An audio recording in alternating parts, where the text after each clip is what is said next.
देखिए, मैं अनुसूचित जाति का कमीशन का अध्यक्ष हूँ और उस नाते मुझे बहुत सारी जगहों पे आना जाना भी होता है, सामाजिक दृष्टि से भी, धार्मिक दृष्टि से भी, क्योंकि हम सब जानते हैं कि डिस्क्रिमिनेशन धार्मिक से भी हो, धार्मिक मर्यादाओं में भी हो रहा है, कहीं ना कहीं डिस्क्रिमिनेशन सामाजिक भी हो रहा है, सरकारी अदारों में भी हो रहा है।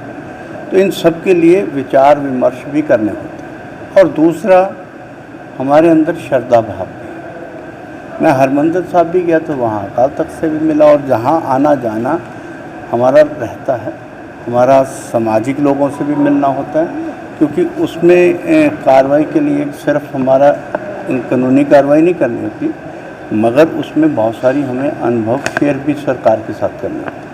तो इसके लिए हम यूनिवर्सिटियों में भी जाते हैं, अलग अलग एसोसिएशन से भी मिलते हैं। सो ऐसे सब कुछ होने के नाते मुझे यहाँ पर आना था, और गुरुद्वारा साहब में गुरु ग्रंथ साहब गुरुद्वारा में ऐतिहासिक स्थान भी है, और वहाँ पे SGPC के अध्यक्ष हैं।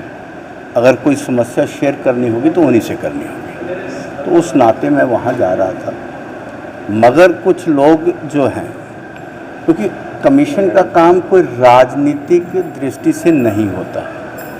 कमीशन अनुसूचित जाति के लोगों की समस्याओं के समाधान के लिए हुआ है, और उसमें किसानों की समस्या कहीं हमारे बीच में नहीं आती, और हमारा कमीशन का कोई भी उन समस्याओं से कोई लेन देन नहीं रहता है। अलबत्ता किसी भी तरह से हमारा रास्ता रोकना गैर संवैधानिक है, और इसके लिए उनको समझ होनी चाहिए थी। और मैं समझता हूँ कि जो किसान हैं, और जिनको किसानी के साथ साथ बाकी अपनी समस्या के साथ बाकी सामाजिक समस्याओं का भी ज्ञान होगा, वो मेरा रास्ता कभी नहीं रोकेंगे। संत खुर्जीत सिंह कि वो मेरा रास्ता नहीं रोकेंगे। मैं आया ही वहाँ के लिए था, तो इसलिए मेरा रास्ता रोका गया, ये गलत है।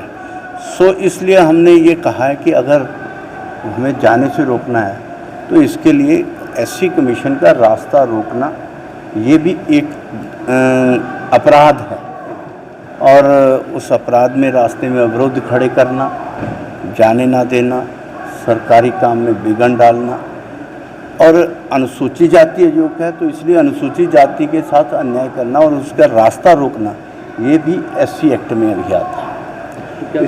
तो इसलिए मैं वही बता रहा हूँ, इसलिए हमने SP साहब से कहा कि अगर हमारा रास्ता रोकते हैं, नहीं समझने से समझाते, क्योंकि हमारा काम कहीं बराबर पे वैसा ही, अगर उस तरह का नज़रिया हमारा नहीं होना चाहिए। हम एक कमीशन है, और कमीशन के नाते हमारा एक जो रोल है वो होना चाहिए, ना कि उनकी तरह ही हम भी झगड़े पे उतारू हो, ये हमारा एक कर्तव्य नहीं है। सो इसलिए हमने पुलिस को ये रास्ता रोकने के लिए, या हमारे विघटन हमारे बीच में रास्ता रोकने के लिए उनके ऊपर FIR दर्ज करने के लिए कहा है।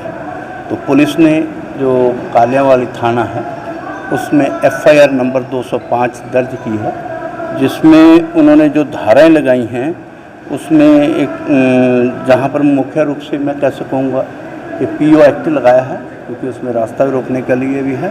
धारा 186, 152, 431 और भी, क्योंकि बहुत महीन है, मुझे यहाँ से पढ़ने में मानो काफ़ी धाराएं लगाई हैं, और बाकी जब आपको FIR की कापी मिलेगी उसमें सभी मिल जाएंगे। और इसके साथ साथ डिजास्टर मैनेजमेंट भी, उसके साथ भी डिजास्टर मैनेजमेंट में भी खलल डालता है, क्योंकि आज पैंडेमिक हम जानते हैं, तो उसमें एक जो हमारी एक दूरी रखनी होती है, उस दूरी का भी कहीं ध्यान नहीं रखा जा रहा है। वो उसमें वो तो पैंडेमिक में तो हमारा कोई लेना देना नहीं, वो तो प्रशासनिक है। मगर अनुसूचित जाति के लोगों का रास्ता रोकना, उसमें धारा 3 के अंतर्गत जो है उनके ऊपर एफआईआर अभी दर्ज हुई है। उसकी प्रिंट आउट दिया है और ये भी बताया कि एफआईआर नंबर 2205 थाना सिरसा के जो कालियाँ वाली वहाँ पे है। देखिए ये मेरा कार्यक्रम अभी, क्योंकि मुझे और कार्यक्रम में जाना है, क्योंकि मुझे और भी जगह जाना है, तो अभी तो मैं वहाँ जा रहा हूँ। मीटिंगें तो होती रहेंगी। मीटिंग को रोकना, अगर मेरे को बातचीत से रोकना, तो मेरी तो मीटिंग कहीं भी हो सकती थी। ये तो उनको समझ चाहिए कि अगर किसी ने मिलना हो तो कहीं भी मिल सकता है। हम तो वहाँ पर गए हैं तो इसका लिए माथा टेकने गए सर। अगर मीटिंग बीजेपी सरकार मुर्दाबाद, बीजेपी वाले शर्म करो, शर्म नहीं तो डट मरो।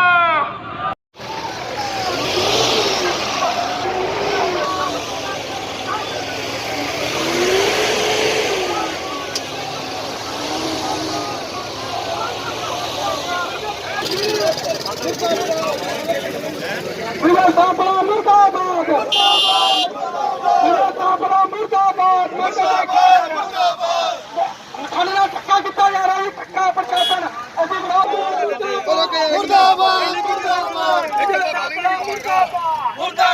मुर्दाबाद, बीजेपी सरकार मुर्दाबाद, मुर्दाबाद, मुर्दाबाद, बीजेपी वाले शर्म करो, शर्म करो, शर्म करो। ਜਿਵੇਂ ਦਾਦੂ ਪਿੰਡ ਨੇ ਆਣਾ ਸੀਗਾ ਤੇ ਸਾਡੇ ਸਾਥੀ ਸਾਰੇ ਉੱਥੇ ਗਏ ਚਲੇ।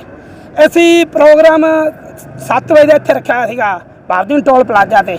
ਮੇਰੀ ਡਿਊਟੀ ਸੀ ਵੀ ਉਦਮ ਸਿੰਘ ਦੇ ਜਿਹੜਾ ਪ੍ਰੋਗਰਾਮ ਰੱਖਣਾ ਇੱਥੇ ਵੀ ਕੰਮ ਤਿਆਰ ਕਰਾਓ, 7 ਵਜੇ ਇੱਥੇ ਆਉਣਾ। ਸਾਨੂੰ ਹੁਣ ਥੋੜ੍ਹੇ ਚਿਰ ਪਹਿਲਾਂ ਸੂਚਨਾ ਮਿਲੀ ਵੀ ਉਹ ਪਿੰਡ ਇੱਥੇ ਨਿਸ਼ੂ ਰਾਜ ਬੈਠਾ ਹੈ। ਅਸੀਂ ਨਾਲ ਦੀ ਨਾਲ ਪਿੰਡਾਂ 'ਚ ਅਨਾਊਂਸਮੈਂਟ ਕਰਾਇਆ ਵੀ ਬੰਦੇ ਇੱਥੇ ਪਹੁੰਚੋ ਤਾਂ ਆਪਾਂ ਇਹਦਾ ਵਿਰੋਧ ਕਰਨਾ। ਅਸੀਂ ਵਿਰੋਧ ਕਰਨ ਆਏ ਹਾਂ ਤੇ ਪਤਾ ਨਹੀਂ ਹੁਣ ਤੁਸੀਂ ਕਹਿ ਰਹੇ ਜੇ ਹੁਣੇ ਚਲਾ ਗਿਆ ਕਿ ਨਹੀਂ ਚਲਾ, ਇਹ ਮੈਨੂੰ ਨਹੀਂ ਪਤਾ। ਜਿੰਨਾ ਚਿਰ ਇਹ ਖੜੇ ਨੇ ਪੁਲਿਸ ਵਾਲੇ, ਜੇ ਚੱਲ ਜਾਣਗੇ ਚੱਲ ਜਾਵਾਂਗੇ। ਜੇ ਕਿਵੇਂ ਅੱਗੇ ਜਿਹੜੀ ਦੁੱਗਲ ਹੈ ਉਹ ਵੀ ਗੱਡੀ 'ਚ ਲੁੱਕ ਕੇ ਭੱਜੀ ਸੀ ਤੇ ਉਹ ਦਿੱਤੇ ਚਟੋਲਾ ਪੁਲਿਸ ਦੇ ਕੱਪੜੇ ਪਾ ਗਿਆ ਸੀ। ਤੇ ਇਹ ਤਾਂ ਜਿੰਨਾ ਚਿਰ ਕਾਨੂੰਨ ਰੱਦ ਨਹੀਂ ਹੁੰਦੇ ਬੀਜੇਪੀ ਵਾਲਿਆਂ ਦਾ ਵਿਰੋਧ ਐਵੇਂ ਕਰਦੇ ਰਹਾਂਗੇ। ਇਹ ਸਾਡਾ ਹੱਕ ਹੈ। ਇਹਨਾਂ ਨੇ ਬੀਜੇਪੀ ਵਾਲਿਆਂ ਨੇ ਪ੍ਰਦਰਸ਼ਨ ਕਰ ਕਰਕੇ ਸਰਕਾਰ ਬਣਾ ਲਈ। ਹੁਣ ਸਾਨੂੰ ਪ੍ਰਦਰਸ਼ਨ ਕਰਦੇ ਰੁਕਦੇ ਆ, ਕਹਿੰਦੇ ਇਹ ਪ੍ਰਾਈਵੇਟ ਪ੍ਰਾਪਰਟੀ ਹੈ, ਆ ਸਰਕਾਰੀ ਸੜਕ ਹੈਗੀ ਹੈ।